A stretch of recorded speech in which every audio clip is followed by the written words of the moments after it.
Amen. Tous ces sujets que j'aborde dans ce temps-ci sont des thèmes pour nous préparer au retour de Jésus.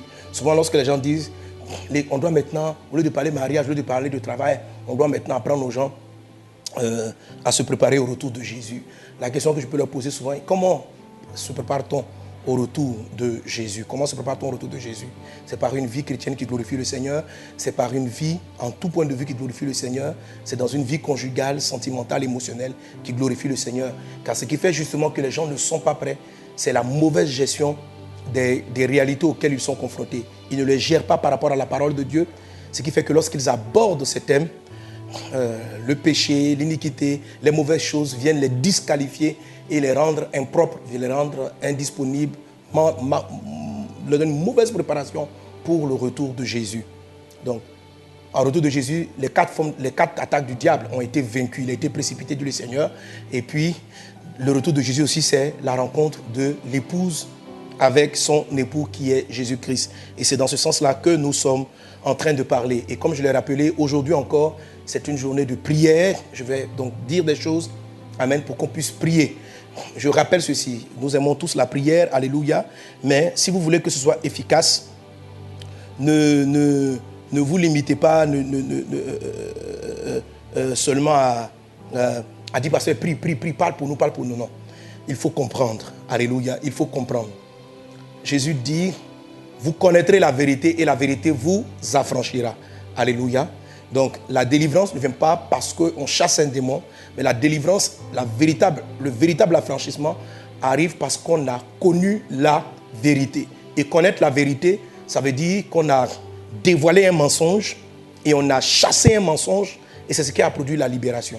Alors, si tu as des difficultés à rencontrer l'homme de ta vie, s'il y a un lien dans ta vie qui t'empêche de te marier, s'il y a des liens qui font que tu es toujours en colère, toujours attristé, malade, parce que ce genre de choses-là qui reviennent de manière récurrente dans ton foyer sont des formes de liens, parce que ce n'est pas la volonté de Dieu que ton foyer ne puisse pas jouir du plan de Dieu, que tu n'arrives pas à enfanter, que votre couple n'arrive pas à procréer. Ce n'est pas le plan de Dieu. Ces choses-là sont là dans votre maison, dans votre quotidien, parce qu'il y a un mensonge. Il y a un mensonge de l'ennemi qui est là, de manière consciente ou inconsciente, qui vous paralyse. Plusieurs personnes aujourd'hui passent l'âge nubile sans se marier parce qu'il y a un mensonge de Satan qui est le plus souvent inconscient et qui paralyse leur vie. Alors, quand vous connaîtrez la vérité, vous allez être affranchis. Mais, comme ce mensonge-là est perpétué dans votre vie, est rappelé dans votre vie par des esprits impurs, parce que quel est le rôle de la possession démoniaque? Les démons, ce sont des esprits qui sont dans la vie, qui parlent en fait constamment, qui nous donnent des choses. Par exemple, un esprit de timidité, si c'est une possession, si c'est un tourment, si c'est un tourment, ça veut dire l'esprit ne te possède pas, il est à l'extérieur, mais il parle. Et c'est de rappeler, tu vois, personne ne t'aime, voilà, cache-toi, reste dans ton coin. Et il te donne constamment des sensations et des sentiments, il te donne des informations qui ont une tendance à faire truc. Un esprit de colère va attarder ton attention sur ce qui t'irrite. Quand tu vas arriver dans la maison, il va dire, tu as vu, on n'a pas placé les choses comme ceci, on n'a pas placé les choses comme cela. Et l'esprit là, le démon te rappelle ces choses afin de créer davantage dans ton cœur la colère. Pendant que l'esprit de douceur va chercher beaucoup d'excuses. Quand le Saint-Esprit qui produit la douceur arrive dans ta vie, ce qu'il fait et qu'il prend le contrôle, lui, ce qu'il va dire, c'est oh, ton mari a déplacé celui-là, n'a pas fait celui-là, mais c'est parce qu'il n'a pas l'habitude, c'est parce qu'il n'a pas appris. Si tu continues de prier pour lui, il va s'améliorer, tu vois. Donc, l'esprit de douceur ne vient pas renier les problèmes qui existent, mais il vient te donner de les aborder sans colère, sans irritation, avec un cœur apaisé, avec un cœur doux. Et quand vous créez cet environnement-là, vous permettez au Saint-Esprit d'agir dans votre couple et de réduire et de guérir toutes choses. Donc, ce qui fait que votre foyer a des problèmes, c'est parce que vous êtes souvent en colère, vous vous disputez avec votre conjoint, mais vous vous discutez sur des sujets qui sont certes avérés, qui sont réels, mais qui vous attristent et qui vous abattent. Si l'esprit de la colère, l'esprit de l'irritation, parce que Dieu n'a pas dit qu'un mariage, c'est un événement prêt à porter, alléluia, où tout est déjà parfait. Vous construisez votre couple, vous bâtissez votre maison, amen. Vous bâtissez, et cela se fait dans une atmosphère paisible, cela se fait dans une atmosphère divine, amen. C'est pourquoi les sujets qui sont négatifs doivent être abordés avec l'Esprit de Dieu et non avec les liens qui fatigue ta maison. Dans le nom de Jésus-Christ aujourd'hui, que ces démons-là qui rappellent dans ton cœur ce que tu ne dois pas savoir et qui attirent ton attention sur des choses négatives soient paralysés et anéantis au nom de Jésus. Dis, je saisis la victoire dans le nom de Jésus. Alléluia, alléluia. Après quoi, on aura un temps tout à l'heure, où je vais encore prendre plus de temps pour prier, pour chasser les démons. Amen. Alors, mardi dernier, la parole de vérité qui vient chasser les mensonges. Amen. C'est celle-là que nous partageons. Quel type de mensonge dans ta vie fait que tu as un lien qui t'empêche de te marier? Quel type de mensonge, quelle semence mensongère Satan, le malin, a déposé en toi qui va créer des problèmes dans ton foyer? Amen. Voilà. Et qu'est-ce que maintenant tu dois faire? Quelle est la parole de Dieu qui vient à ce propos? Donc la dernière fois, j'ai dit qu'on allait revenir, c'est comment on rencontre l'homme ou la femme de la vie. Amen. En quelque sorte, comment on rencontre cette personne. Et c'est de ça que je vais parler. Alors, je vais vous inviter à lire un texte dont j'ai parlé la dernière fois, c'est-à-dire celui de le mariage de Isaac avec Rebecca. À partir de là, sans oublier ce qu'on a dit la dernière fois, c'est-à-dire l'étape de nomination. Je suis un peu dans cette même étape-là, mais on va avancer et vous allez mieux comprendre. Amen. Donc, un des mariages idéaux dans l'Ancien Testament et qui est plein de leçons spirituelles pour tous ceux qui aspirent au mariage, c'est celui de Genèse chapitre 24, c'est-à-dire le mariage de Isaac et de Rebecca. De tous les patriarches, celui de Isaac, c'est vraiment celui qui est resté monogame, qui est resté avec sa femme. Elle avait des défis de stérilité, elle aussi, mais Isaac n'est pas allé chercher quelqu'un à l'extérieur, il est resté loyal à sa femme, il a prié, Dieu l'a guéri, et c'est vraiment un couple heureux, c'est vraiment un couple épanoui, qui n'a pas connu les drames, les difficultés qu'a connu Jacob, par exemple son fils, ou que même papa Abraham a connu. Donc Isaac est un modèle, alléluia, et que Dieu conduise ton mariage sous cette image, modèle-là de la famille. Amen. Donc l'histoire d'Isaac te montre et te révèle ce que, ou bien te dévoile le plan de Dieu qui est écrit dans le livre de la Genèse quand Adam a rencontré Ève. Est-ce qu'on est ensemble? Amen. Après cela, je prendrai le temps de saluer tout le monde. Amen. Voilà, nos amis sur YouTube, soyez bénis, soyez bénis. Alors, lisons ce texte. Genèse 24, à partir du verset 1. Genèse 24, à partir du verset 1. Je vais le prendre dans ma Bible, pas sur mon ordinateur. Genèse 24.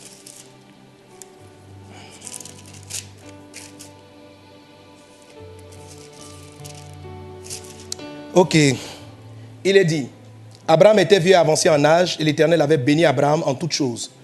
Abraham dit à son serviteur, le plus ancien de sa maison, l'intendant de tous ses biens, mais je te prie ta main sous ma cuisse. Amen. Notez une chose, il a pris son serviteur le plus ancien. Donc ce n'était pas un jeune homme, c'était un vieux, parce qu'Abraham était là depuis longtemps, qui était là, qui avait resté fidèle. Vous allez voir de quoi je parle, où je m'en vais. Et je te fais jurer par l'Éternel, le Dieu du ciel et de la terre, de ne pas prendre pour mon fils une femme parmi les filles des Cananéens au milieu desquelles j'habite, mais d'aller dans mon pays et dans ma patrie prendre une femme pour mon fils Isaac. Alléluia. Alors pour vous qui êtes chrétiens, notez ceci donc. Canaan, je vous avais dit la dernière fois, Canaan était occupé par ceux que plus tard, n'est-ce pas, Dieu va demander de faire partie, d'éloigner les Cananéens, de ne pas se marier avec les Cananéens. Donc Canaan, les Cananéens sont l'image du monde païen. Et le premier élément à partir duquel Abraham donne le critère de choix pour la femme de Isaac, c'est que n'en prend pas parmi les Cananéennes, parmi ce peuple. Nous sommes certes entourés de païens au travail, on fréquente des inconvertis partout et on fréquente aussi des frères en Christ. Dieu te dit ici, n'en prends pas, c'est-à-dire ne commence même pas par faire ta recherche du conjoint idéal parmi ceux qui ne craignent pas Dieu, ceux qui ne sont pas de ta maison, ceux qui ne sont pas de ta famille. Qui est ta famille dans le Christ? Qui est ta famille? Jésus pouvait dire quelque part, lorsque sa mère Marie est venue le voir, pour dire, on dit à Jésus, ta mère et tes frères t'appellent. Et Jésus a répondu, qui sont mes frères? Qui est ma maison? Qui est mon père? Qui est ma mère? Qui sont mes frères et mes sœurs? Il dit, ce sont ceux qui écoutent la parole de Dieu et qui la mettent en pratique. Alléluia. Donc Abraham dit, va chercher, c'est la première des choses pour pouvoir choisir votre conjoint, le bon esprit avec lequel vous devez choisir votre conjoint, c'est que le premier élément, il est c'est quelqu'un qui marche dans la parole de Dieu. C'est quelqu'un qui est votre frère, c'est votre famille dans le Seigneur. Alléluia. C'est quelqu'un qui marche dans la parole de Dieu. Parce que Jésus dit, mon frère et ma soeur, c'est ceux qui écoutent la parole de Dieu et qui la mettent en pratique. Ce n'est pas seulement qui viennent à l'église. Parce qu'il y a des gens qui viennent à l'église, qui écoutent la parole de Dieu et qui ne la mettent pas en pratique. Et il y a ceux par contre qui écoutent la parole de Dieu et qui la mettent en pratique. Alléluia. Si tu veux que ton mariage soit béni, choisis tes vrais frères et tes vraies sœurs. Je ne dis pas tous ceux qui viennent à l'église, parce que tous ceux qui viennent à l'église ne sont pas forcément chrétiens. Tous ceux qui disent qu'ils ont cru en Jésus ne sont pas forcément des chrétiens.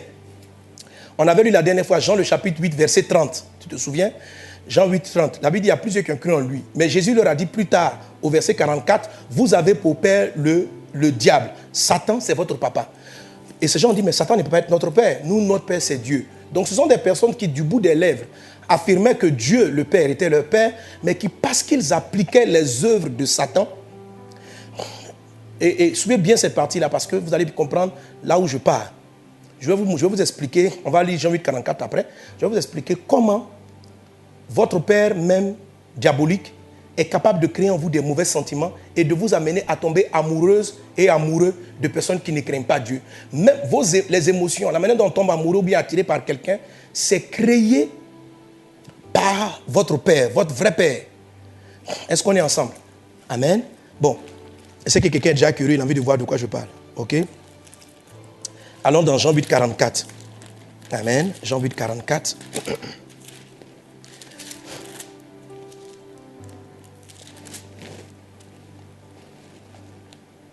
Verset 44, il dit, Jean 8, 44, il dit, vous avez pour père le diable et vous voulez accomplir les désirs de votre père. Donc, Jésus dit aux Juifs qui avaient cru en lui, vos désirs, c'est d'accomplir les desseins de votre père. Et dans les désirs, vous avez tout ce qui est sentiment émotionnel. Je désire cet homme, je suis amoureux de cet homme, je désire cette femme, je désire celui-ci, je désire un tel, je désire une telle. Ce désir-là, qui l'a provoqué? Jésus dit ici aux gens, il dit, votre désir est provoqué par votre père Satan. Et quand vous lisez le texte, ce peuple dit que non, mais c'est Dieu qui est notre père. Il dit non, vous appliquez la parole. Comment dirais-je? Vous appliquez la parole de votre père. Il ne s'agit pas de venir et de chanter à l'église, Dieu est mon papa, Dieu est mon papa. C'est pourquoi Jésus a dit ceci. Mon frère et ma soeur, mon père et ma mère, c'est ceux qui écoutent la parole de Dieu et qui la mettent en pratique. Ceux qui écoutent et qui la mettent en pratique. Ça doit être un élément essentiel dans la quête. Parce que si vous-même, vous ne faites pas l'effort d'écouter Jésus et de mettre sa parole en pratique, vous allez développer dans votre cœur des désirs et des sentiments qui viennent de Satan. Vous allez tomber amoureux de faux types. Parce que Satan ne va pas vous faire tomber amoureux des gens qui craignent Dieu. Il dit aux pharisiens, il dit aux juifs, il dit votre désir, vous accomplissez les désirs de votre père. Ça veut dire vos émotions, vos sentiments sont ceux qui sont issus de votre père. Donc, si toi-même, tu ne fais pas l'effort de marcher avec Christ, de lire la Bible et d'appliquer la parole de Dieu, tu vas tomber amoureux de ton patron ou de ton collègue de travail qui ne craint pas Dieu. Et tu vas rentrer dans des problèmes. Ou tu seras à l'église, tu vas tomber amoureuse de frères qui ne craignent pas Dieu. Et vous rentrez dans le foyer, tu découvres que ce monsieur, c'est un païen. Ce monsieur... Alors, quand vous vous mariez avec des païens, quand vous vous mariez avec des gens qui n'ont pas la crainte de Dieu, avant de dire, pasteur, j'ai marié un faux type, je vous assure, le problème est venu de comment vous avez fait pour tomber amoureux d'un faux type. Comment tu as fait pour tomber amoureuse d'un faux type? Comment tu as fait pour tomber amoureuse? Ce sentiment-là, d'où est-il venu? Comment est-ce que tu as vu la personne, tu étais tellement attiré, c'est elle que je veux marier? Ça veut dire que toi-même à l'intérieur, il y a l'esprit de faux type ou de fausse fille. Je ne t'agresse pas, je te dis la vérité de la part de Dieu. Parce que j'ai beaucoup de forces spirituelles. Papa, vraiment, je ne supporte plus. Mon mari n'est pas sérieux. Il ne craint pas Dieu. Comment tu as fait pour dire oui et tu es parti à l'Amérique? Quel est le sentiment qui t'a amené dans ces liens? Comment tu l'expliques ça? Pourquoi tu es tombé amoureux? D'où est venu ce désir? Alors, avant d'essayer de divorcer ou de quitter cet homme, commence par corriger le problème à sa base. La base du problème de ton couple, ce n'est pas ton mari. C'est comment tu es tombé amoureux de lui. Amen. Et ceux qui ont suivi l'enseignement que j'ai donné à Paris, c'est ce que j'ai expliqué. Dans l'attaque du serpent, qui est le rusé et qui vous amène à prendre de mauvaises décisions. Ceux qui ont suivi l'enseignement sur les 4 attaques du diable, je vous ai dit, il y a la deuxième attaque qui est l'attaque du serpent ancien. Le serpent ancien, la Bible dit que c'était le plus rusé de tous les animaux des champs. Et sa ruse, il est venu dire à Adam, manger le fruit interdit. Manger le fruit interdit, ça peut être, faut t'associer avec l'homme avec qui tu n'es qui ne sera pas bien pour toi, la femme avec laquelle ça ne sera pas bien pour toi. Et donc, Adam et Ève ont mangé le fruit interdit. Mais quand Dieu est venu, Dieu a donné l'opportunité à Adam de se repentir et de corriger son erreur. Il dit, qui t'a dit que tu es nu? Adam répond, il dit, as-tu mangé? Dieu dit, qui t'a dit que tu es nu? As-tu mangé le fruit donc que je t'avais défendu de manger? Adam doit dire, oui, j'ai mangé le fruit interdit. Je me répands. Voilà sa réponse. La femme que tu as mise auprès de moi, fuite de responsabilité, mes amis. Assume tes erreurs. Ma soeur, pourquoi tu es malheureuse? Le mari que j'ai à la maison me frappe. Pourquoi ton foyer n'est pas heureux? Mon mari me trompe. Pourquoi ton truc, tu vois, tant que tu es là, tu es sous l'influence de Satan. Tu es sous l'influence de Satan, c'est trop facile de jeter, de mettre le truc. Tu es libre de tes choix. Et on dit à Adam, qui t'a dit que tu as... Comment tu sais? Tu as mangé le fruit? Il dit, la femme que tu as mise auprès de moi. C'est vrai que c'est Ève qui lui a dit de manger le fruit. Mais un des rôles du serpent, n'oubliez pas, c'est de vous amener à prendre de mauvaises décisions. C'est-à-dire, vous rendre irresponsable. Et vous amener à prendre de mauvaises décisions. Et Satan va continuer à être ton père. Le serpent va continuer à inspirer ta vie si tu es quelqu'un qui n'assume pas ses erreurs. Et qui dit, c'est oui, si Adam avait dit, oui Père, oui mon Dieu, j'ai péché contre toi, j'ai mangé le fruit que tu m'avais interdit de manger. Maintenant Dieu va te demander, comment est-ce que ça est arrivé? Tu peux lui expliquer que non, elle va venir m'expliquer. On te dit, est-ce que tu as mangé? Dis oui. Dis oui. Et quand tu commences à dire oui, tu commences à assumer tes responsabilités, on va aller chercher la cause profonde de tes erreurs. Amen. Quand tu commences à agir de la sorte, on va aller chercher la vraie cause du problème. Mais quand tu dis, donc quand Adam dit c'est la femme aussi, elle n'assume pas sa responsabilité. Elle dit c'est le serpent. Quand on est arrivé au serpent, il n'a pas dit que c'est le diable qui l'a inspiré. Parce que de toute façon, c'était un animal de la forêt. Et la Bible dit c'était un animal qui était en Éden. Et c'est le diable, Satan, qui est venu inspirer cet animal rusé. Il n'a pas mis sur quelqu'un. Il dit, en tout cas, la culpabilité s'est arrêtée à son niveau. Et Dieu a commencé maintenant à parler. Il a été responsable. Si vous voulez pas avoir, si vous voulez que Dieu soit votre Père, et qu'il contrôle votre vie, qu'il déclante, qu'il dise, tu es prêt à te marier, je t'en supplie, sois quelqu'un de responsable. Sois quelqu'un de responsable. Ne divorce pas aujourd'hui parce que ton mari a fait ceci, parce que ton mari a fait cela, parce que ta femme a fait ceci, parce que ta femme a fait cela. C'est qu'est-ce que toi tu as fait? Comment en es-tu arrivé là? Amen. Et quand tu vas commencer, alors le phénomène de ta guérison va prendre place. Est-ce qu'on est ensemble? Donne un bon amen à Jésus. Alléluia. Alléluia. Donc, la première des choses pour pouvoir faire le bon choix, Dieu dit à Abraham, va dans ma famille. Et la famille d'Abraham, c'est ceux qui craignent Dieu, c'est ceux qui s'attachent à Dieu. Amen. Même si ici, de manière physique, il s'agissait de partir dans sa famille biologique, amen, sa famille d'origine, pour retrouver celle-là. Mais continuons encore, amen. Continuons. Il y a des choses puissantes, importantes à te dire. Que Dieu te guérisse, que Dieu te délivre. Alléluia. Parce qu'aujourd'hui, ce qu'on veut faire, je veux couper le lien d'hérédité qui existe entre toi, ce lien de paternité qui existe entre toi et puis une pensée du démon, une pensée du diable. C'est ça qui te met en retard dans ton mariage. C'est ça qui te pose des problèmes. C'est ça qui fait que tu as des fiançailles qui n'aboutissent pas. Et il faut le reconnaître. Il faut commencer à assumer, pasteur, Seigneur, je me trompe. Seigneur, je ne sais pas ce qui m'arrive. Et arrête de regarder les uns et les autres, de jeter la faute sur les uns. Je n'ai pas dit qu'ils n'ont pas leur part de responsabilité. Mais la guérison, la restauration, commence à assumer ta part de responsabilité. Quand Jésus a expliqué aux pharisiens, aux juifs qui étaient ici, vous avez un problème. Ils ont renié cela. Ils ont dit, nous, on est des gens bien. Ils n'ont pas pris leur responsabilité par rapport à leur péché pour que Christ leur apporte la délivrance. Et c'est pour ça qu'on a plein de problèmes. Même des gens, ils sont à l'église, ils font des fausses alliances, même dans l'église. Et après, ils se mettent à pleurer. Que Dieu nous guérisse. Il dit, mais d'aller dans mon pays, dans ma patrie, prendre une femme pour mon fils Isaac. Le serviteur lui répondit, peut-être la femme ne voudra-t-elle pas me suivre dans ce pays-ci? Devrais-je mener ton fils dans le pays d'où tu es sorti? Abraham lui dit, garde-toi, dis, menez mon fils. L'Éternel, bon ici, bon bref, je ne vais pas commenter cette partie, on peut la commenter, mais je veux gagner du temps. L'Éternel, le Dieu du ciel qui m'a fait sortir de la maison de mon père et de ma patrie, qui m'a parlé, qui m'a juré, je te donnerai ce pays à ta postérité, lui-même enverra son ange devant toi et c'est de là que tu prendras une femme pour mon fils. Amen. Voilà. En fait, Abraham voulait dire, dans la vie, on ne recule pas, on avance. Je vais avancer même ma destinée. Amen. Parce que la patrie physique aussi d'Abraham, c'était là où Dieu l'avait dit, quitte ton père, quitte ta patrie, quitte ta famille, et va dans le pays que je te montrerai. Bon, on peut commenter ça, mais je vais avancer. Si la femme ne veut pas te suivre, etc., on va sauter toutes ces parties. Verset 10. Le serviteur prit 10 chameaux parmi les chameaux de son Seigneur. Il partit ayant à sa disposition tous les biens de son Seigneur. Notez bien cela. Ça concerne comment l'homme, il prit tous les biens de son Seigneur. Ça traduit comment l'homme, alléluia, va chercher sa femme. Amen. Comment l'homme va chercher sa femme. Tout cela dedans. Il dit donc, il se leva et prit tous les biens de son Seigneur. Il se leva et alla en Mésopotamie dans la ville de Nacor. Il fit reposer les chameaux sur leurs genoux hors de la ville, près d'un puits.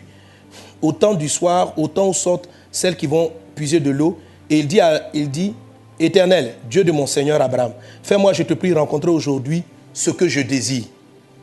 Et use de bonté envers mon Seigneur Abraham.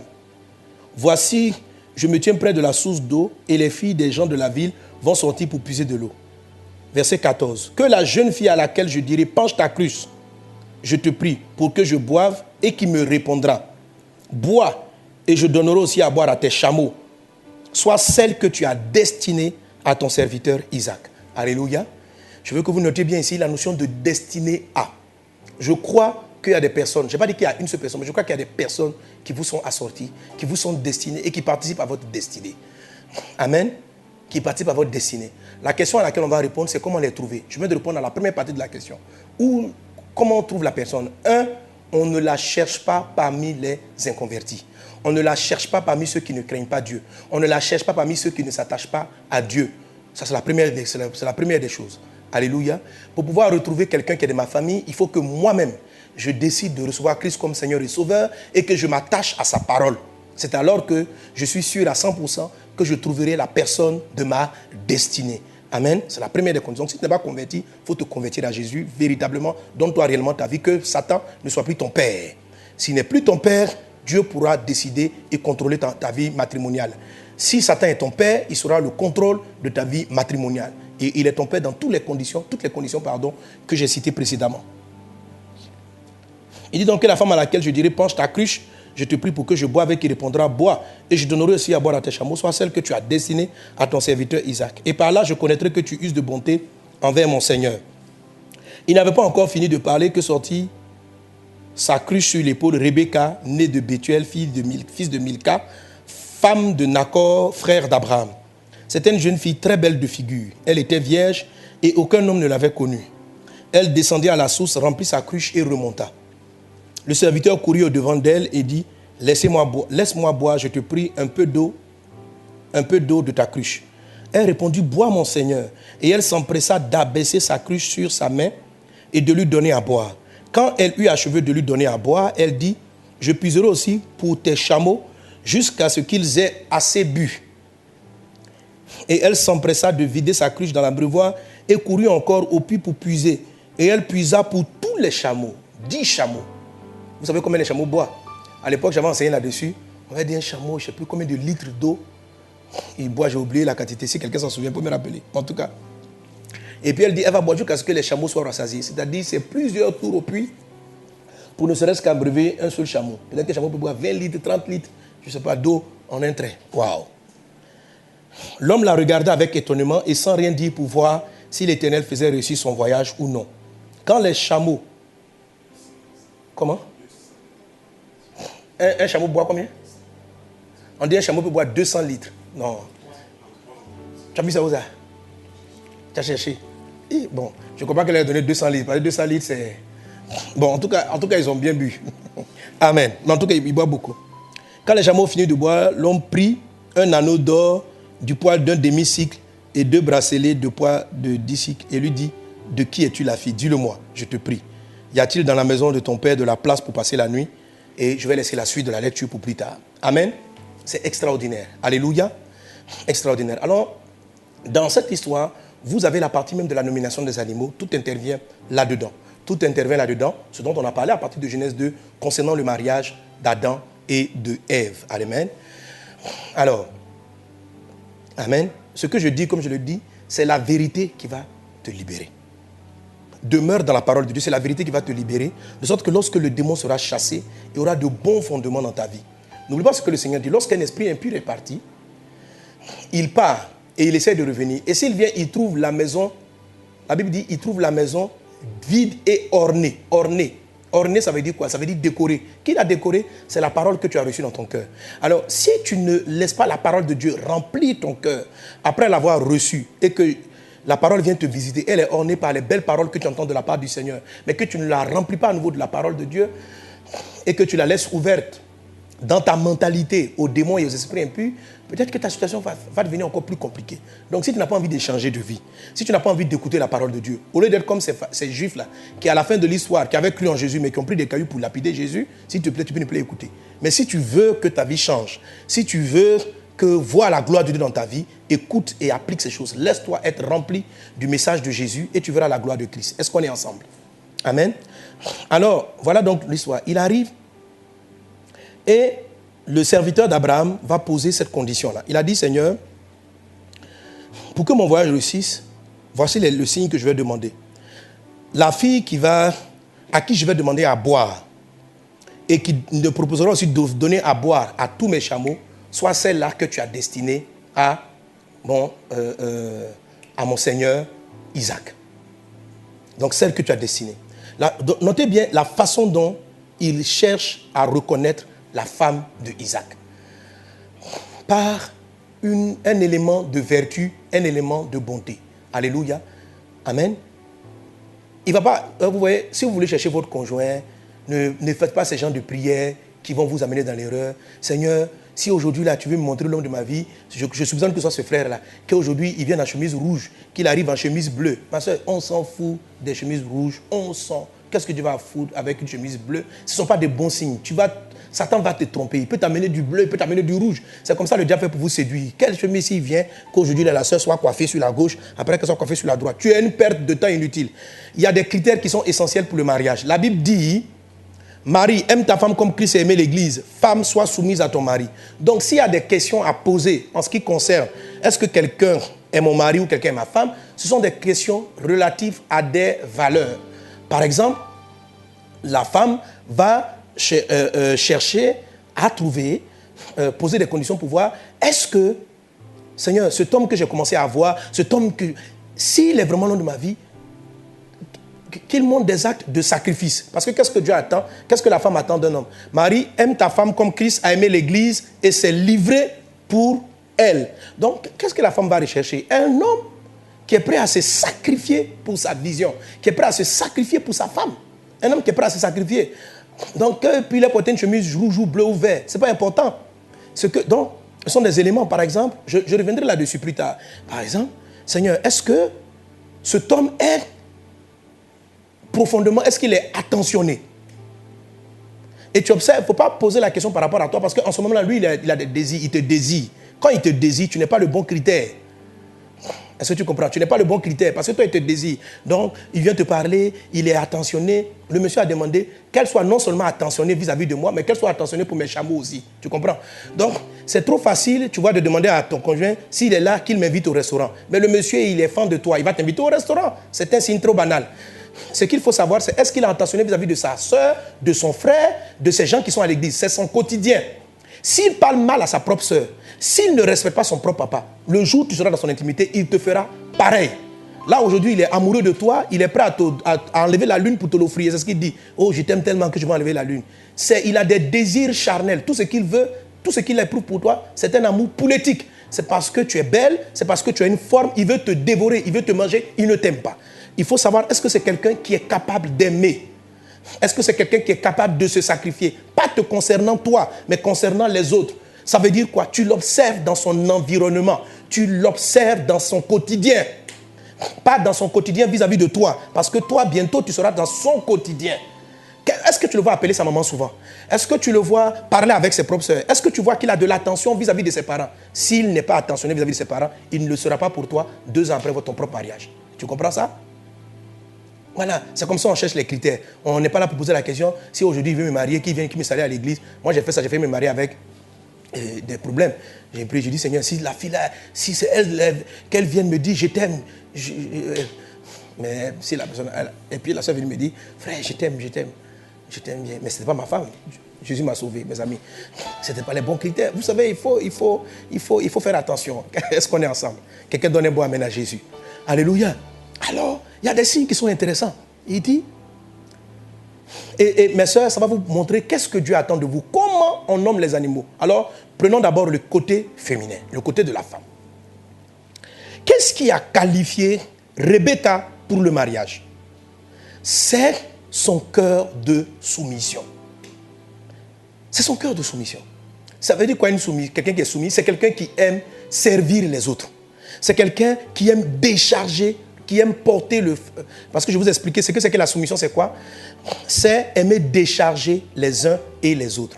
Ma soeur, tant que Dieu voit que tu ne cherches pas à décharger les gens, tout ce qui t'intéresse, c'est ta propre vie.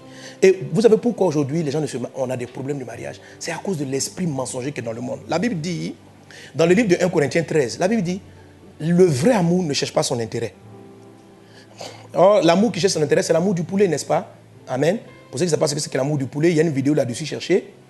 Mais simplement, quand un homme dit j'aime le poulet, et puis il dit j'aime sa femme, c'est le même verbe aimer.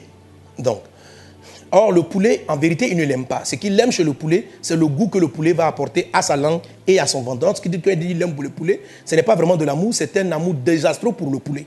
OK?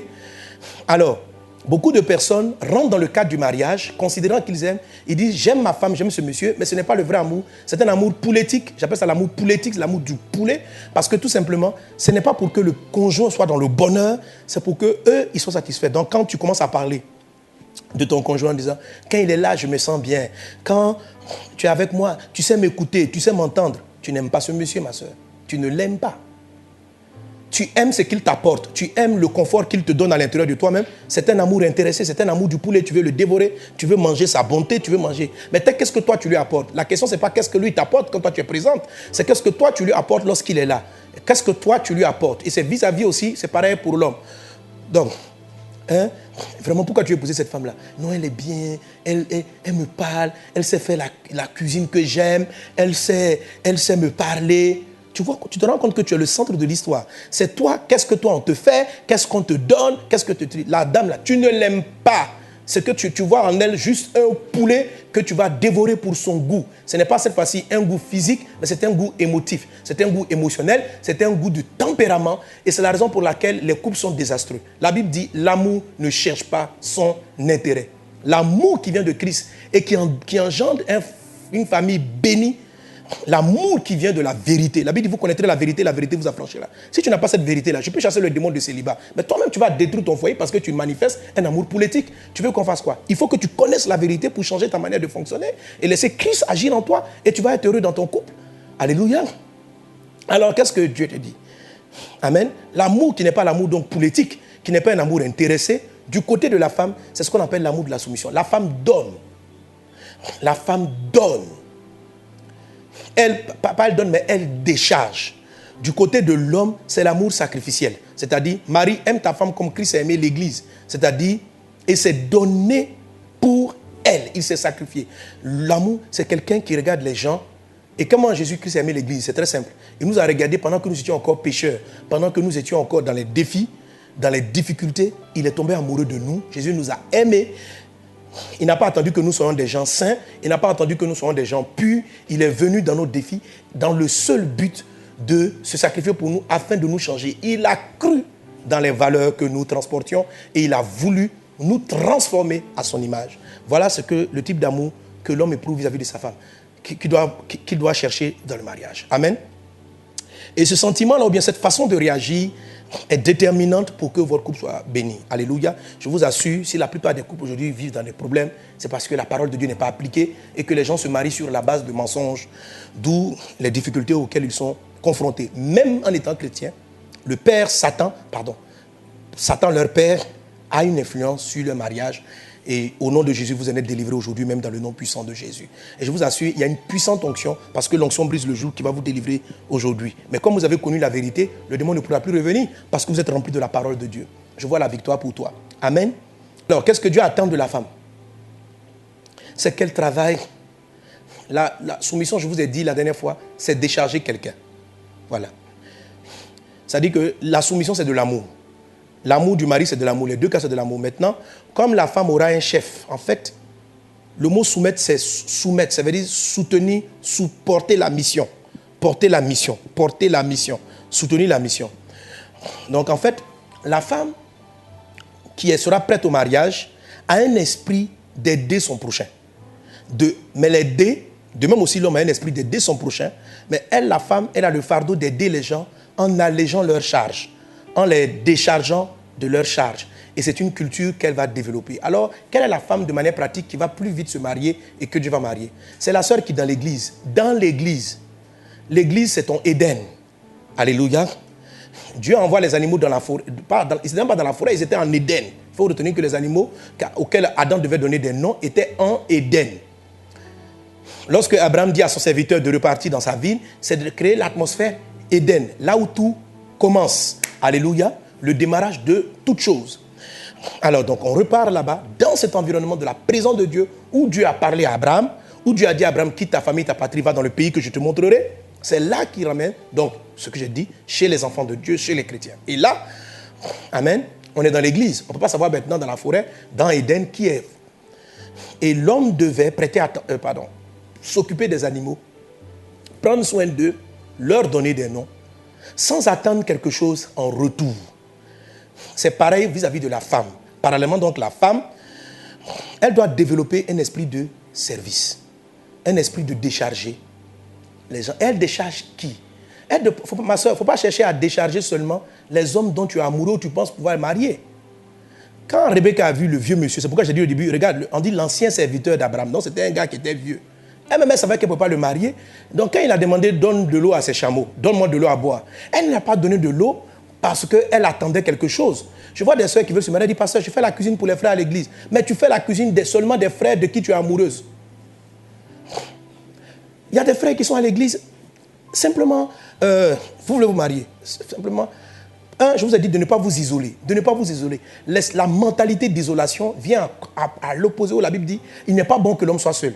Les filles qui s'isolent, c'est une mentalité de Bala. C'est-à-dire parce qu'elle a été blessée, elle est blessée des guerres. Donc dans l'église, tu es seul dans ton coin, blessé par tes relations précédentes, tes émotions, ton raisonnement, c'est balaïsé. C'est-à-dire, Bala, c'est la situation vieille que maman Sarah avait. Amen. Ça, je prends toujours pour ceux qui nous prennent en marche. Donc réécoutez, il y a combien de mardi live, vous allez voir, je définis qu'est-ce qui est Bala, qu'est-ce qui est Eden, qu'est-ce qui est Népios. Donc, ma soeur, pourquoi tu es heureux dans l'église? Pourquoi tu ne t'approches pas des uns des autres? Pourquoi tu n'es pas serviable? Parce que tu es une victime. Victime peut-être par rapport à ton père, victime par rapport à ta mère. Or, pour rencontrer l'homme de ta vie, il faut que tu rentres en Éden. C'est-à-dire, tu vas rencontrer des gens. Et qu'est-ce que tu dois faire vis-à-vis de ces personnes? Tu dois cultiver l'art d'aider sans calculer. Alors, je vois des sœurs, vous arrivez à l'église, elles sont isolées. Et puis, dès l'instant où elles voient un frère qui l'intéresse, alors c'est vers la personne qu'elles vont maintenant. Frère, ça va? Et puis, la nomination, là, elles ont cherché un seul dans la forêt, dans Éden, c'est lui seul. Hein, tu vas bien, je peux t'accompagner. Donc tout ce que Pasteur a expliqué, l'esprit de soumission, là, elle va appliquer sur la personne qu'elle estime être son potentiellement futur conjoint. C'est pas ce qui s'est passé avec Rebecca. C'est une culture. Pourquoi Rebecca est partie vers ce monsieur? Tout simplement parce qu'elle avait un cœur serviable. Le monsieur a dit, ma fille, madame, j'ai faim, j'ai soif, pardon. Et il ne lui a pas parlé des chameaux. Dès qu'il lui a dit, elle dit, mais vos chameaux. Et c'est comme ça qu'on l'a reconnue qu'elle était la femme de destinée. Donc qu'est-ce qui déclenche? Qu'est-ce que le père attend pour déclencher que tu es la femme de destinée? C'est cette attitude. Regarde ton frère à l'église, tu vois les gens qui arrivent. Toi, tu peux faire à manger à la maison. Tu remarques qu'il y a 2 ou 3 frères qui n'ont pas à manger. Prépare quelque chose, invite-les, fais-les déjeuner. Juste pas parce que tu vas les marier. On n'a pas dit que tu vas les marier. Hein? Parce qu'il y a quelqu'un qui m'a écrit, dit, mais pasteur, est-ce qu'il ne faut pas que je connaisse la personne avant de manifester de l'intérêt? Non. Adam n'a marié aucun animal dans la forêt. Sa femme est venue après. C'est-à-dire, c'est d'abord un caractère qu'on dispose dans son quotidien. Tu es là dans l'église, tu n'es de personne, tu n'es soumise à personne. La seule chose, ou bien les sœurs, c'est qu'elles aiment, où ils appellent la soumission, leur patron, leur pasteur, leur père spirituel. Là, papa, j'ai fait la cuisine, papa. Non, laisse ton papa spirituel. Amen. Il faut laisser ton papa spirituel. Tu ne vas pas le marier, il est déjà marié. Laisse ton boss, il est déjà marié. Ok? Il y a des frères qui sont avec toi dans l'église. Des gens qui sont là. Entraîne-toi à les décharger. Tu peux pas rester là. Les soeurs viennent. Bon, là, les frères, vous avez envie de profiter maintenant. Tu vas commencer à fatiguer les soeurs de l'église. Eh, ma soeur, tu n'as pas écouté le dernier Mohamed Sanogo live? Hein? On a fait ce dimanche là, il faut nous apporter quelque chose. Les frères, soyez délivrés au nom de Jésus. Les frères, vous aussi, pour nommer les animaux dans la. Pour chercher la personne que vous allez épouser, voilà, sacrifiez-vous, sortez l'argent, aidez les gens autour de vous, ne laissez pas les gens qui sont en difficulté. C'est ça, se sacrifier comme Jésus-Christ s'est sacrifié. C'est ça, se sacrifier comme Jésus s'est sacrifié. Soyez des gens, occupez-vous des gens. Occupez-vous des gens. Ce qui déclenche, ce qui fait que le Père déclenche là, c'est le fait que tu t'intéresses à la vie des autres. Tu t'intéresses à leur vie. Tu t'intéresses et tu les aides avec le peu que tu as. On n'a pas dit d'aller t'endetter, mais tu t'intéresses à la vie des gens. Tu t'intéresses. La dame, elle est venue. Elle regarde le monsieur dit il a soif. Mais elle a remarqué aussi que ces chameaux, qu'est-ce qu'elle va faire avec les chameaux? Et puis le monsieur qui est là, qu'est-ce qu'elle a gagné avec lui-même à lui donner à boire? Elle sait qu'il ne va pas le marier. Pourquoi toi, tu sélectionnes les gens que tu vas aider? Et quand tu remarques un frère qui t'a l'air intéressant, c'est là maintenant tu manifestes de l'intérêt, tu veux être à ses fêtes anniversaires, tu fais tout pour tourner autour de lui là-bas. Là. Dieu n'aime pas ça. Dieu n'aime pas ça. Ce que tu es en train de faire, c'est un amour politique. Tu recherches ton intérêt.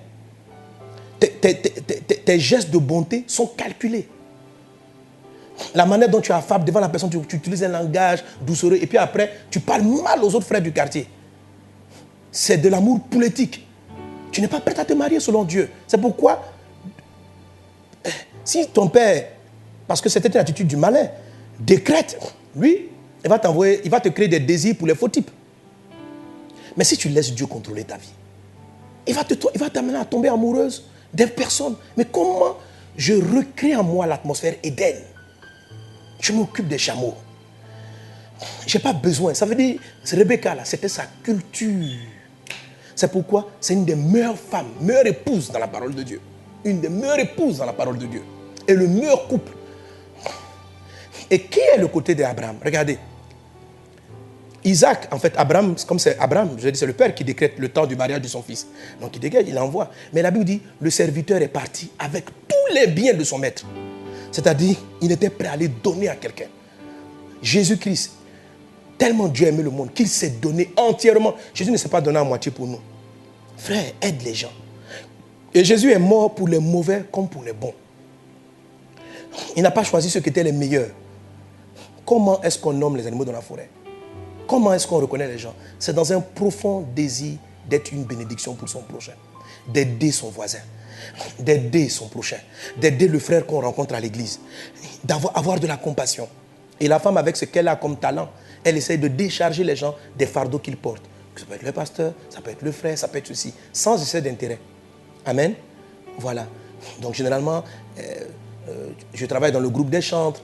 Voilà, il ne faut pas inviter un seul frère tout le temps. Il va croire qu'il va dire que tu es en train de lui faire des avances déjà. Voilà. On doit sentir que, tu le fais naturellement. Naturellement. Tu vas voir que c'est cette attitude-là, dans tout ça, là, le bon frère. D'abord, il y a des faux frères aussi qui vont tomber amoureux de toi. Mais bientôt, on aura l'autre critère du discernement, ce que j'appelle le profond sommeil. Alléluia. C'est lui maintenant qui va maintenant te décanter. Parce que lorsque tu vas t'ouvrir autour de toi, à tous ceux qui sont à Éden, lorsque tu vas manifester cette ouverture-là, il est certain que ton attitude altruiste, ta bonté, ta soumission, ton attitude homme de dédiement, de te dédier au bien des autres, c'est ce que Jésus-Christ a fait. Vous voyez que pour la femme comme pour l'homme, ça se ressemble. Amen. Jésus-Christ est venu porter nos fardeaux. Donc, dans l'amour même de l'homme, il y a aussi de la soumission. Il y a aussi de la soumission. Donc, quand tu vas te dédier, honnêtement, tu vas attirer beaucoup de gens vers toi. Et c'est ce qui va t'élever, ce qui va te préparer. C'est en faisant cela que Dieu développe en toi l'art du discernement. Rappelez-vous ce qu'on a lu dans Hébreux, que le bon discernement, c'est celui qui vient par l'usage. Donc, c'est ce que tu fais en étant l'usage. C'est ce qui est l'usage. Alléluia. Et après, amen, quand Adam a fini, il a dit, je n'ai trouvé aucun qui soit mon semblable, os de mes os, chair de ma chair, qui soit mon semblable. Dieu l'a plongé dans le profond sommeil. Et c'est là qu'on abordera donc le mardi prochain. Et là, qu'est-ce qui va lui passer? Il va lui donner la vision. Ah, ne manque pas mardi prochain. Alléluia, c'est trop important. Rappelez-vous, je vous ai dit, qui se marie? Ce sont les gens qui sont les jeunes gens. Joël 2 dit, les jeunes gens auront des visions, les vieillards auront des songes. Quand quelqu'un est Bala, il a des songes. Quand quelqu'un est Éden, il a des visions. Il y a une différence, mon ami. Et ça, c'est ce qui va déclencher le discernement de l'homme ou la femme de ta vie. Amen. Mais quelqu'un va me dire, mais pasteur, est-ce que je dois tout recommencer? Parce que vraiment, j'ai raté toutes les périodes de nomination. Je me suis marié à beaucoup d'animaux de la forêt. Voilà, on n'a pas dit de te marier les chameaux. Mais comme je l'ai dit tantôt, il y a d'abord reconnaître sa responsabilité. C'est la première des choses. Et maintenant, laisse le Saint-Esprit va agir. Pour beaucoup d'entre vous, cette période-là, pourquoi je crois que votre mariage ne va pas tarder? Parce que ce n'est pas vous qui vous mettez en Éden. Dieu même vous a mis de manière naturelle en Éden, au milieu des frères de l'église, au milieu de toutes les personnes. C'est juste que physiquement vous êtes en Éden, mais votre esprit, votre parole, votre raisonnement n'est pas à Éden. Il est passé côté Balak, du coup vous êtes isolé dans l'église, ou il est encore côté Népios, et vous êtes là simplement en train de rechercher l'attention, l'affection, chercher le conjoint, donc côté Népios, qui va désaltérer votre cœur et vous manifester un type d'amour politique, parce que tout simplement, l'affection que le Père aurait dû vous donner, vous ne l'avez pas eu. Vous ne l'avez pas eu et vous la recherchez au travers. C'est ce qui amène beaucoup, par exemple, de personnes à tomber amoureuses de leur père spirituel.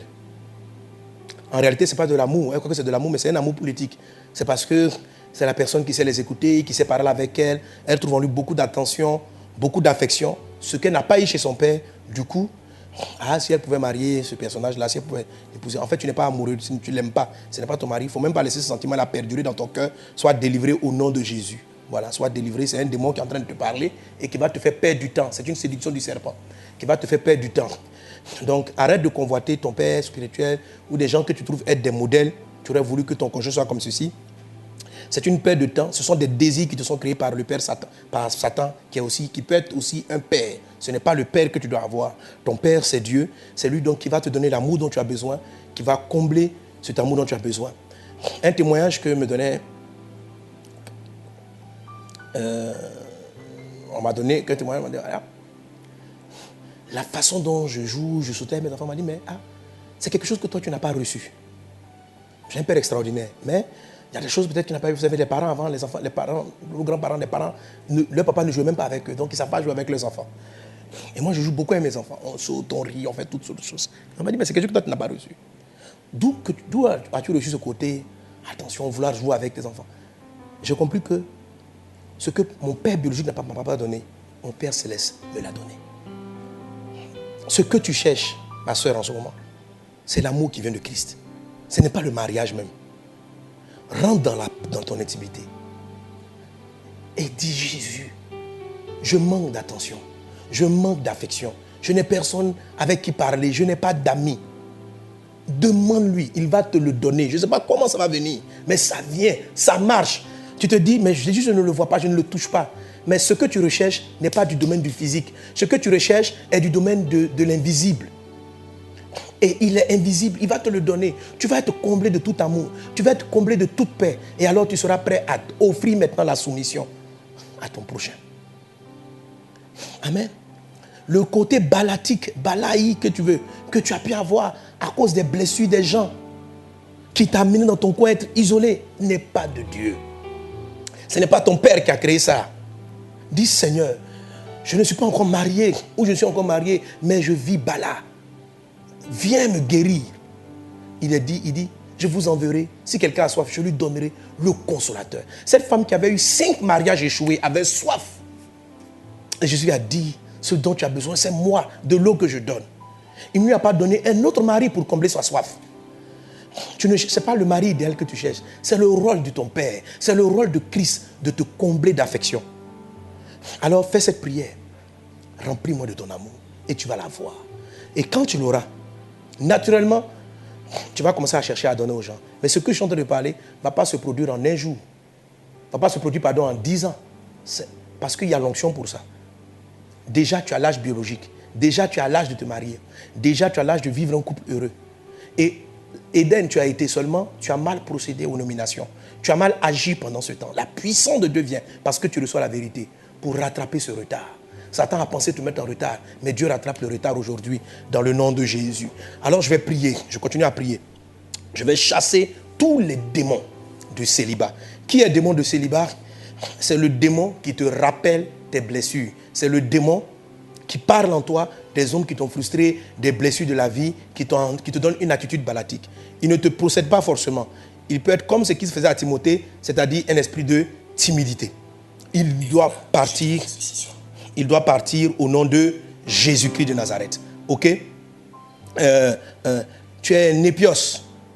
Tu recherches quelqu'un pour combler ton vide, combler un papa sur qui tu veux mettre tes épaules, tu veux pleurer, tu veux rire. Ok. Et tu recherches cela dans un mari ou dans ton père spirituel.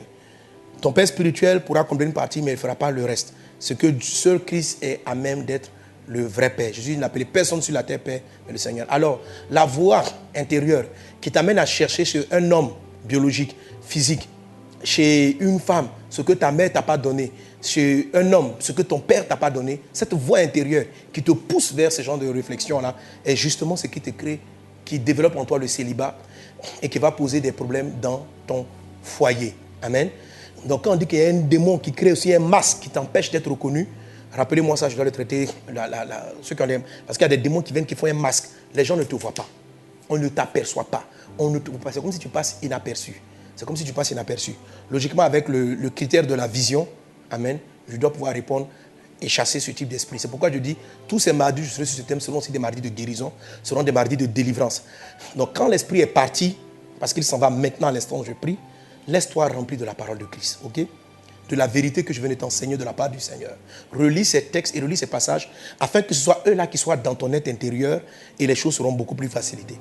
Avant la fin de cette année, l'année prochaine, des miracles extraordinaires dans le cadre du mariage se produiront dans ta vie. Garde les mains levées vers l'écran. Brinda brada soro barala glorianda brada soro barala glo. Continue à jouer.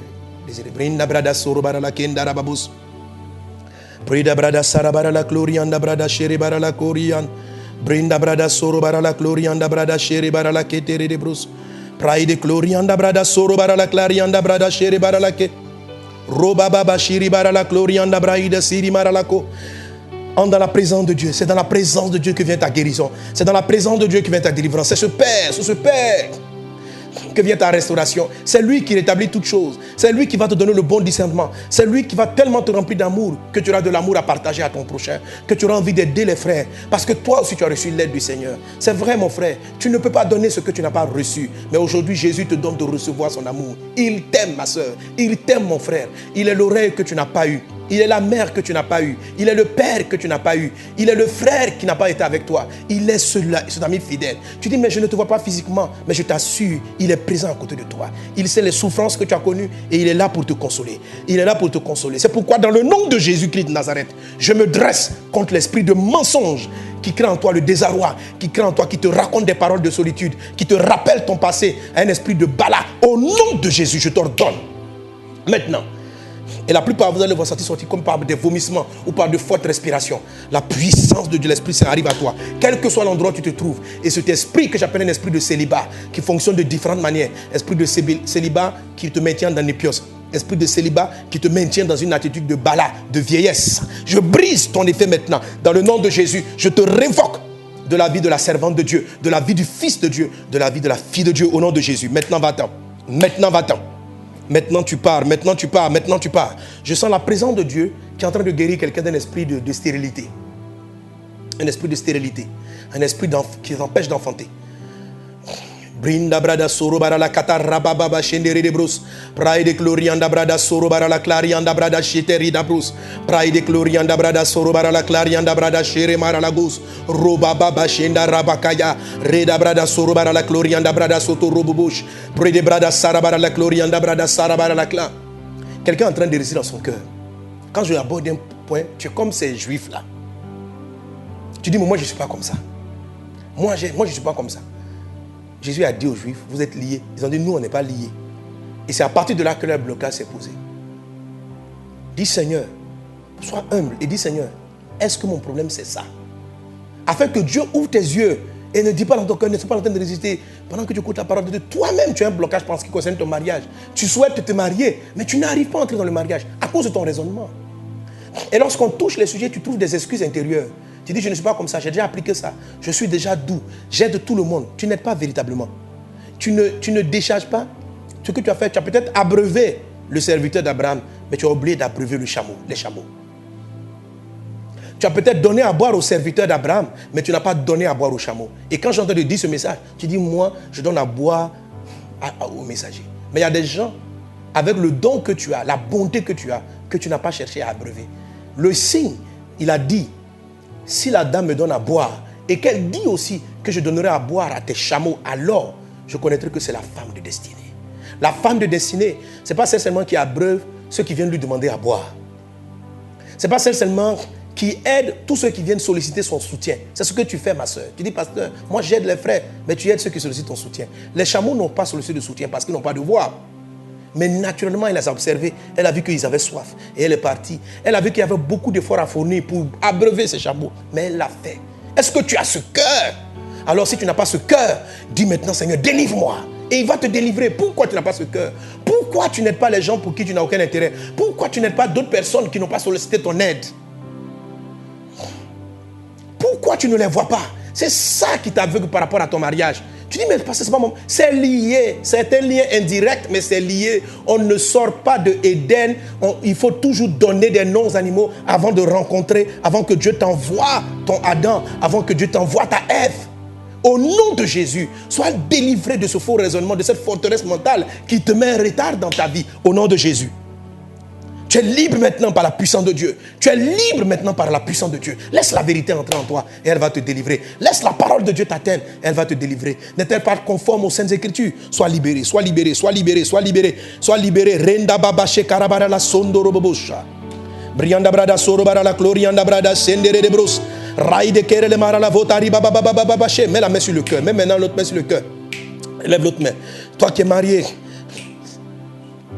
avec l'autre main, tu mets une main sur le cœur avec l'autre main. Imagine que tu tiens la main de ton conjoint. Parce que je suppose que la plupart d'entre vous, vous êtes mariés. Certains sont mariés, mais leur conjoint n'est pas à côté d'eux. Et pendant que Dieu te délivre, Dieu le délivre aussi là-bas pour qu'il fasse sa part. Toi, tu as ta part, il a sa part. Mais au nom de Jésus, le feu de Dieu arrive pour briser les forteresses. Seigneur, tu as dit dans ta parole, les âmes avec lesquelles nous combattons ne sont pas charnelles. Elles sont puissantes par la vertu de Dieu. Nous renversons les forteresses, nous renversons les raisonnements et toute hauteur qui se lève contre la connaissance de Dieu. Je renverse les forteresses, je renverse les systèmes de pensée, je renverse les raisonnements qui s'opposent à la volonté de Dieu. C'est toi, Seigneur, qui as établi le mariage. Mais il y a des systèmes de pensée qui s'opposent au mariage de ma soeur, qui s'opposent au mariage de mon frère. Au nom de Jésus, qu'ils soient renversés, qu'ils soient renversés, qu'ils soient renversés. Au nom de Jésus. Merci Seigneur parce que tu renverses. Maintenant dans ton cœur, je vois plusieurs qui ont commencé à pleurer. Oui, ma soeur, pleure. Laisse pendant que tes larmes sont en train de ramasser les brisures de ton cœur. Les forteresses sont en train de partir. Tu es en train d'être déchargé. Cet esprit te décharge. La Bible appelle le consolateur. Celui qui vient rétablir ce qui a été dérangé. Celui qui vient remettre en place les choses qui auraient dû être là. Les sentiments comme ils auraient dû être. Les désirs comme ils auraient dû être. Laisse-le travailler en toi maintenant. Il œuvre en toi. Il œuvre en toi.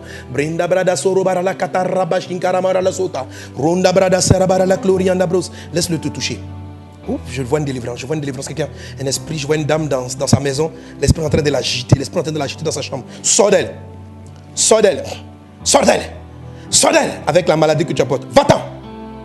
Pars. Tout de suite par la bouche. Au nom de Jésus. Au nom de Jésus. Au nom de Jésus. Sors maintenant. Tu pars. Tu pars. Tu pars. Je m'attaque à l'esprit des faux pères. Je vous avais dit que j'allais prier pour les faux pères. Les faux pères. Jésus a dit aux Juifs, vous avez pour père Satan. Ils ont dit, mais nous, notre père, c'est Dieu. Il a dit, votre père est Satan. Or, je vous avais expliqué, cher ami, selon le livre de 1 Corinthiens chapitre 7, que sur le plan spirituel, c'est le père qui décrète et qui décide le processus du mariage. Tant que vous marcherez dans des mensonges du diable, il aura une ascendance sur vous comme père, il va essayer de contrôler votre mariage. C'est pourquoi je veux couper ce faux lien d'hérédité. Démons, sorciers, dont leur mariage est décidé par un fétiche du village. Et le fétiche du village a dit que toutes tes soeurs, aucune de tes soeurs dans votre famille allait être mariée. Décidé par un démon de célibat qui contrôle votre vie. Malgré que tu viennes à l'église, c'est un esprit qui contrôle ta vie et qui décide si tu te maries ou tu ne te maries pas. Malgré qu'aujourd'hui tu sois marié, c'est lui-là qui a autorisé que tu te maries, mais tu ne peux même pas avoir de l'intimité avec ton mari. Chaque fois que tu t'approches, c'est comme si ton mari t'énerve, que tu as une colère qui monte vers lui. C'est cet esprit-là qui contrôle quelque part de ta vie. Mais au nom de Jésus, il s'en va. Au nom de Jésus, il part. Au nom de Jésus, il part. Au nom de Jésus, il part. Je brise ce lien. Jésus a dit ceci qu'il m'a donné. Il dit, ce que je lierai sur la terre sera lié dans les cieux. Ce que je délierai sera délié. Quel que soit ce lien qui n'a plus raison d'être, il est brisé. Tu as entendu la parole de Christ. Il y a longtemps, tu es dans l'église et tu entends les messages de Jésus. La parole est en toi. Maintenant, prends la décision et laisse cet esprit-là partir. Liens d'hérédité, liens familiaux. Je brise tes œuvres au nom de Jésus. Ce frère et cette sœur n'a pour père que le Père seul qui est dans le ciel. Alors déclare avec moi. Dis avec moi, Père, tu es mon Père. Père céleste, tu es mon Père. Je refuse. Je n'accepte aucun autre Père si ce n'est que toi. Je te donne ma vie. Je reçois ta parole et je marche dans ta parole. Aide-moi à marcher dans ta parole. Tu es mon Père. Oh Seigneur, décide sur ma vie. Et qu'aucun autre n'a le pouvoir de décider sur ma vie. Au nom de Jésus. Sur la base de ta parole, je chasse tout père illégitime.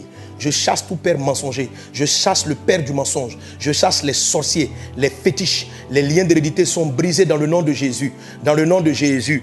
Mardi prochain, j'ai parlé des masques qui empêchent d'être visibles, qui empêchent d'être vus. Je brise le masque qui est sur ton visage déjà. Au nom de Jésus. Même si c'est mardi prochain, je donnerai la révélation sur les masques spirituels. Je brise le masque qui est sur ton visage. Au nom de Jésus. Tant qu'un masque persiste, on ne peut pas te voir. On ne peut pas te voir. Or, les jeunes gens ont des visions. Les jeunes filles ont des visions. Mais la vision, le masque aussi t'empêche toi-même de voir. Le masque aussi t'empêche toi-même de voir. On ne te voit pas, mais toi aussi tu n'arrives pas à déployer la vision. Le masque, c'est l'esprit qui t'empêche de déployer la vision. Or, c'est dans le profond sommeil que tu vois et que tu attires vers toi le conjoint de ta vie. Je casse ce masque-là maintenant au nom de Jésus-Christ de Nazareth. Qu'il en soit ainsi. Le feu de Dieu descend là où tu te trouves. Et je prie aussi pour toutes les personnes malades. Je prie aussi pour toutes les personnes en attente d'une direction professionnelle. Que la faveur de Dieu soit avec vous. Soyez bénis dans le puissant et impressionnant de Jésus. Et quelqu'un dit avec moi un bon Amen. Amen.